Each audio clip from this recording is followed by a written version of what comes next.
굉장히 조기 진단하고 조기 치료가 저는 제일 필요하다고 생각되는 게 갑상선암인 것 같아요.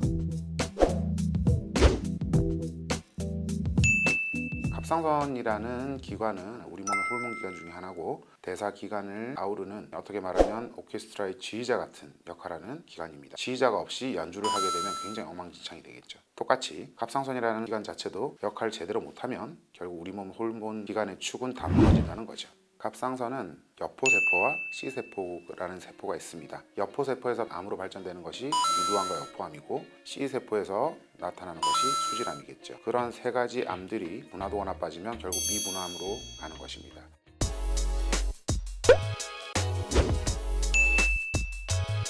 원인이 뭘까요? 라고 환자들이 궁금해 하시는데, 원인은 사실은 아직까지 모른답니다. 확실하게 이게 원인이다 라고 하는 건 방사선 노출이에요. 우리 대기 중에서도 방사선이라는 게 많아요. 단적인 예로 체르노빌 사고가 터지고 그쪽에서 갑상선암 발생률이 굉장히 올라왔던 예를 들 수 있습니다.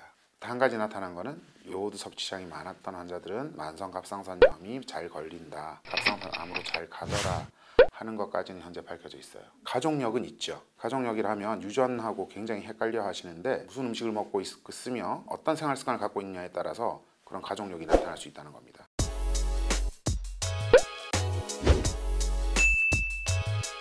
예전에는 갑상선암이라는 게 유방암과 비슷하게 남자한테는 잘 안 생긴다고 생각을 했었죠. 진단 기법이나 이런 게 발전하면서 검사를 했더니 요즘 남자도 여자 못지않게 생기고 있습니다. 어린아이들 같은 경우는 목에 뭐가 만져져서 왔는데 알고 봤더니 갑상선암이었다, 그런 경우가 있죠. 유방암과의 상관관계를 굉장히 많이 궁금해 하시는데, 현재까지 밝혀진 바로는 유방암과의 상관관계는 없어요. 지금껏 나오는 논문 중에 유방암에 걸렸던 사람들이 갑상선암에 잘 걸리고 갑상선암에 걸렸던 사람들이 유방암이 잘 나타나더라 라고 하는 논문들은 몇 가지가 있는데, 병의 연관성을 지어서 말하는 게 아니라 통계적인 확률을 이야기하는 겁니다. 그래서 연결고리라고는 현재까지 밝혀진 건 없어요.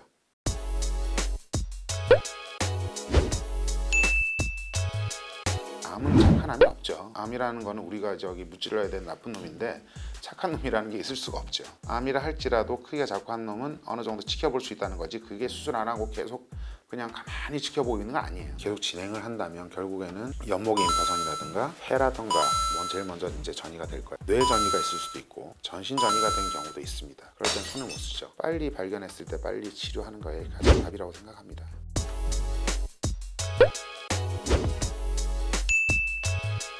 조기에 진단을 해서 조기 치료를 하면 장점은 있죠. 절개 부위가 작아지고 임파선 전이 같은 게 없고 반절제하고 약을 안 먹는 경우도 많아요. 수술이 정말로 나는 수술을 못하겠다 하시는 분들 지켜봐도 됩니다. 근데 그거는 나중에 어떻게 발전할지는 아무도 책임질 수가 없어요. 수술을 배제하고 약물로 치료하는 방법은 없어요. 흉터는 크게 남기기 싫다, 이제 그게 공통된 생각이시거든요. 최소 침수법이라는 겁니다. 지금 이제 예전에 비해서 흉터들이 굉장히 작아지고 옅어졌죠. 반절제 후에, 전절제 후에 먹지 말아야 될 음식이 있나요? 라는 질문을 제가 굉장히 많이 받는데요. 전절제 하면 아무거나 드셔도 돼요. 상관없어요. 요오드가 많든 적든 상관없는데, 반절제를 하시면 남아있는 갑상선이 갑상선염으로 발전하지 않도록 하는 게 제일 중요하겠죠. 그래서 요오드가 많은 음식이라든가 김력, 다시마, 겨자 이런 여러 가지가 있던데, 물론 안 드시는 게 좋긴 해요. 근데 그걸 다 빼고 먹으려고 받는 스트레스보다는 드시고 그냥 지내시는 게 더 나을 거라고 생각합니다. 전절제 후에는 비타민 D 같은 경우는 면역력을 증강시켜준다 그러고, 그래서 비타민 D는 적극적으로 제가 권장을 합니다.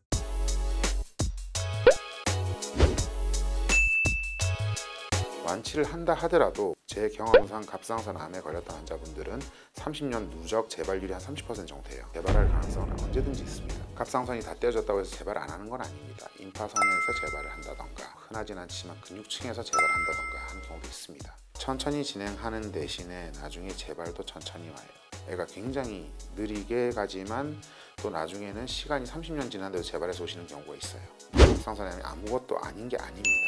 착한 암이 없죠. 착한 암이라는 게 있을 수 없습니다. 암은 굉장히 적극적인 치료가 필요하고, 반절제가 될 게 시간이 지나서 전절제를 하신다던가, 나중에 그것도 이제 지나서 손 쓸 수 없게 된 안타까운 경우들을 많이 보게 되니까 제발 방치하시지 마시고, 정기검진 받으셨을 때 뭔가 이상이 있다면 세층검사 하시고 빨리 치료받으시는 게 갑상선암을 예방하는 단 한 가지 방법이라고 생각합니다.